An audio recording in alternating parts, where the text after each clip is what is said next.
Hi everyone, it's Lynn Dion here from Pink Whisper Designs. Today I thought we'd make this fun little chameleon card. We're going to be using some Lawn Fawn products today. So let's go ahead and get started.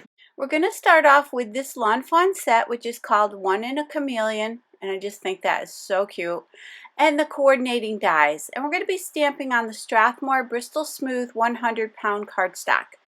So to do my stamping today, I'm going to be using the Holtz Archival Distress Archival inks, and these are the small little mini ink pads, and they fit in these little tins that are also by Holtz and Ranger. And they're going to be a waterproof ink, so that means that you would be able to use any of your water-based inks or markers, and also your acrylic paints and watercolors to do your coloring.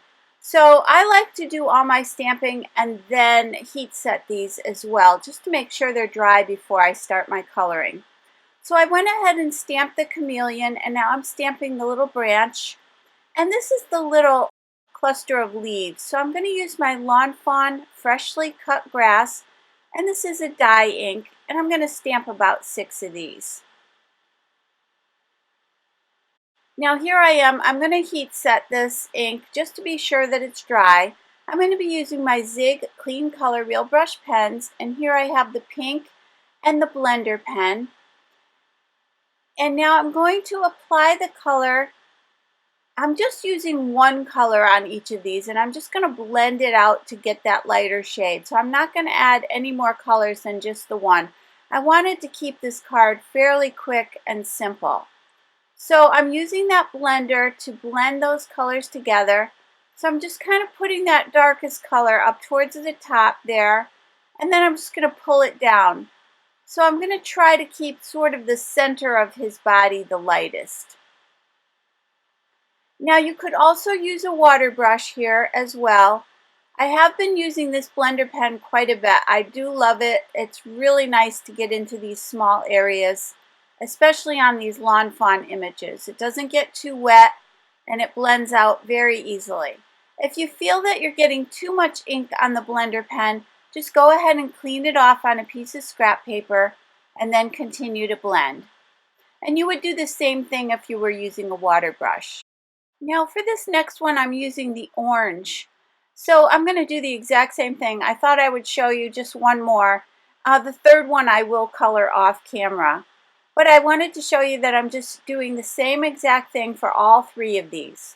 So I'm just going to apply that darkest color up there towards the top and just pull down towards the center.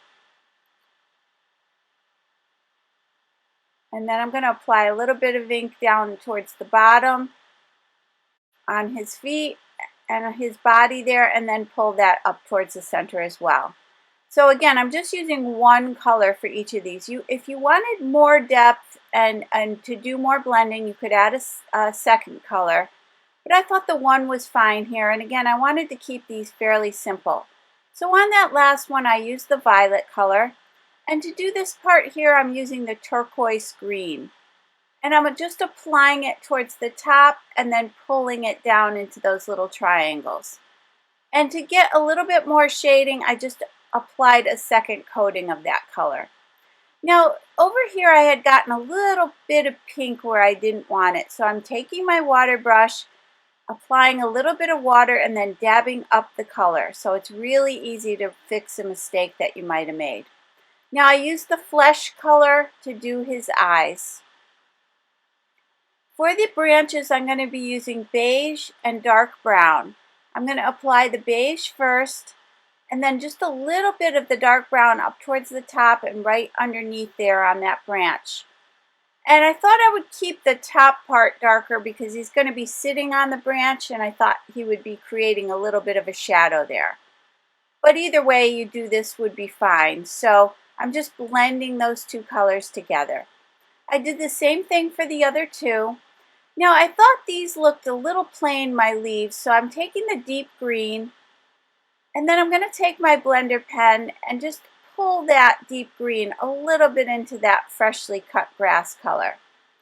And I thought it added quite a bit, so it was worth the effort there on those.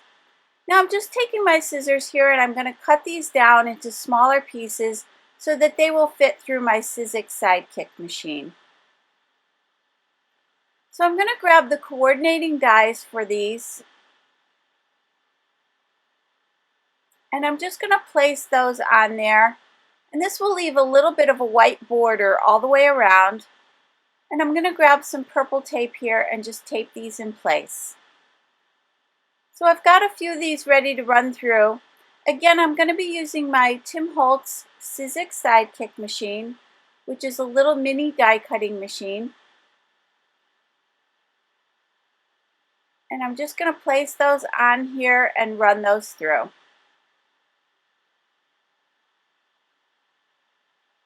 So now that I have everything die cut, I'm going to take my Jelly Roll white gel pen, and I just thought I would apply some little dots up on the top of his body here, on each of these. I just thought it would add a little bit more interest. And then I added a little highlight around the tail there, just a little line with a couple little dots, and then a few little lines on those little triangle parts there. And you can see that adds a lot of interest. So now I'm going to take my Nuvo Crystal Glaze, and this is just a crystal clear glaze, and I'm just checking it on scrap paper just to make sure that it doesn't come out too fast. So I always like to check these on my scrap paper first, and this is just going to leave a nice glossy finish. So now I'm taking the third largest from my outside in stitched circle stackables, and then I've cut this piece of paper here. This is a piece of Bristol Smooth cardstock, and this is a 3 by 7 inch panel. So the midpoint would be 3.5 from the two longer ends, and then 1.5 from the top to the bottom here. So I'm using my Tim Holtz acrylic ruler, and it just coincidentally that the ruler is exactly 1.5 inches wide. So I'm just making a dot at the center point. So I measured in 3.5 inches and up 1.5 inches. And then I'm centering that circle, and I'm going to put the tape on the inside of the die here, just in case it leaves any marks. I'm not worried about that middle section. We're not going to be using that. So then we're going to be die cutting the other two circles. So once you have that center one, I just eyeballed the other two, but you certainly could do your measurements there as well. So now that creates a template for me. And this will make it really easy for me to make more of these cards. I wanted to make a few more, and rather than recreate this, lining these up every time, I thought it would be easier just to create this template. So you do want to place the die back in, and it'll fit right in there. It's like it'll just click into place almost. And then trace around that circle. This will allow you to see the lines when you put the die back into place. So now I can remove that purple tape. I'm going to keep my template for later. And now you can see that I can easily see the pencil lines here to position this exactly where it needs to be. Again, putting my tape on the inside portion of the circle, and then I'm going to go ahead and run these through. So now you can see that lines up exactly with the template that we have created. Now these are my little leftover pieces, and they do have pencil marks on them, but you can easily erase that with your Statler eraser, and you can save those for another project. So I like to keep these little pieces whenever I can, and I just store those extras with the dies, and that way if I'm doing a project I can just grab them. So this is the Spiffy Speckles 12 by 12 double-sided paper, and we're going to be using that turquoise color. And you can see that the back side is the white with turquoise dots. And we're going to cut this piece of paper 3¼ inches by 7 inches. And that'll allow this panel to sit right on top with a little 1/8 inch border on each side. So I'm using my 1/8 inch score tape, and I'm going to run that down all 4 sides and in between those circles. And the reason I'm using a narrow tape here is because I'm going to be wanting to slide those little branches in underneath these circles later on, and I want to leave a little bit of room to be able to do that. And you'll see what I mean a little bit later. So now I'm going to center that on my turquoise panel and glue that in place. Now you can see that that leaves these two little 1/8 inch borders on either side. So I'm going to go to my Nuetrals cardstock, and this is the Lawn Fawn Nuetrals, and I'm going to cut two little 1/8 inch panels. So I've placed this paper in my Fiskars cutter, and I'm going to just slide it over to the 1/8 inch mark and cut two little thin strips. And when you're cutting thin strips like this, you want to pull the cutting blade towards you, not away from you. It'll allow the paper to stay in place when you're cutting something that's this tiny. So now that I have those two little pieces cut, I'm going to place the 1/8 inch score tape right along that 1/8 inch border there. And it's going to fit exactly there. And I'm going to do that on both sides.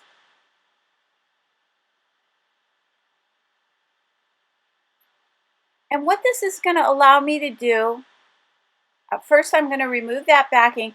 Now I'm going to be able to lay that panel right on that little area there, and it will lay flush with the white paper. But I noticed that after I cut these little pieces, they had that little bit of a rough edge to them. And a trick that I've been playing around with is if you take your Teflon bone folder, this is the Lawn Fawn bone folder, and you press it down, it will flatten out those little rough edges that you get. It works really well. I don't find it works as well with a different type of bone folder, but with the Teflon one, it seems to work perfectly. So I'm going to do the same thing on the other side here. I'm just going to flatten that out a little bit, take away that rough edge, and then I'm just going to line it up on that tape and press it down. And again, this is going to allow this to be one continuous, well, to appear to be one continuous piece of paper. You certainly could have just added these right on top of the white paper if you didn't want to do this extra little bit of work here, but I thought that looked really good. So now that I have that all set, I'm going to create the card. So I want an A7 size card, which is going to be, the paper is the Bristol Smooth cardstock, which I've cut to 7 inches by 10 inches, and I'm scoring it at 5 inches. And I've scored it, and now I'm just pressing that fold out with my bone folder.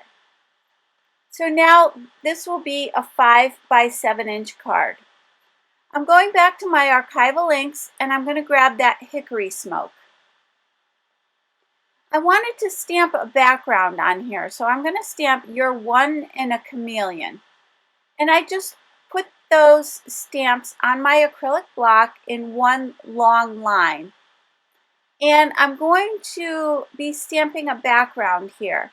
But this little card kept popping up, so I'm going to take my mini Tombow glue tape, and I'm just going to place a little dab of that inside the card, and that will easily be removed when we're done with the stamping here. So I'm going to go ahead and ink up my stamp, and I'm going to start by stamping that bottom row.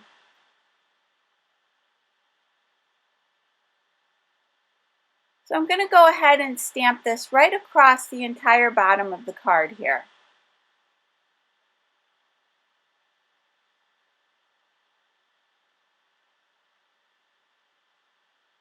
And now I'm going to place that border back in place just so I can see where the rest of the stamping needs to be. And it also is going to provide me a straight line. So I've placed it there just so I know that I'm going straight across. And again, just continuous right across the page. And then I wanted to kind of alternate the word chameleon. So I'm sliding it over a little bit for this next row. And then I'm just going to do the rest of the stamping there. And I continue to do that all the way up to the top. Again, kind of moving my template if I needed to, just to make sure that everything was staying straight.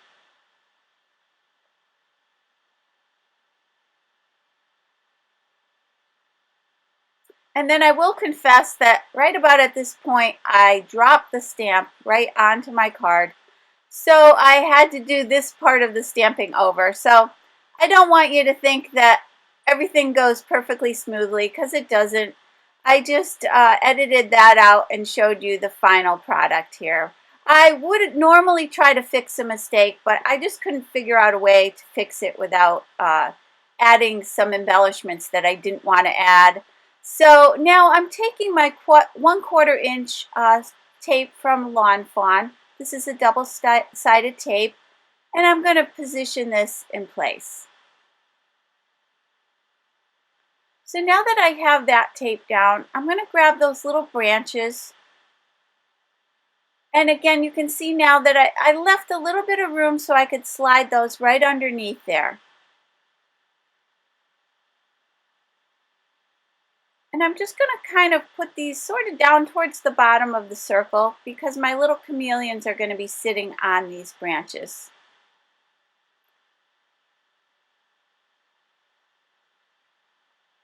And I'm using the Lawn Fawn glue tube to attach these items.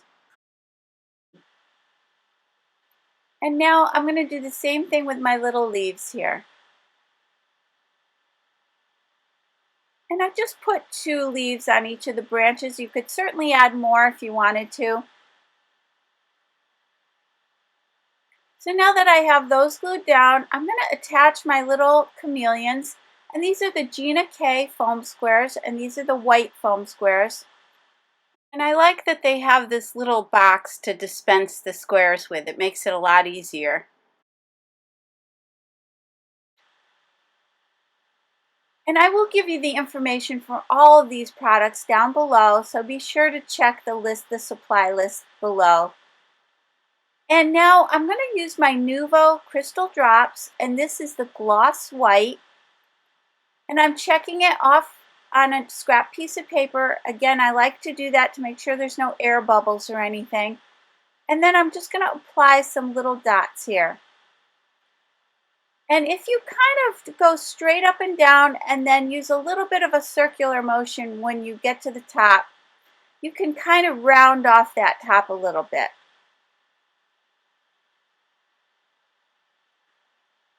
I didn't want to add any more color. I thought the white would just kind of add a little whimsical touch without adding any more color. And then you can also tap your cardstock, and that will drop those that little peak that forms on those drops. Sometimes it will help to round off the top a little bit. So I let everything sit and dry, and you can see this card up close and how cute the little chameleons are. And like I said, this was a really simple and easy card to make. So I hope you enjoyed today's video. If you did, please hit the like button and subscribe. And don't forget to visit me at pinkwhisperdesigns.com. Thank you so much, and have a great day. Bye-bye.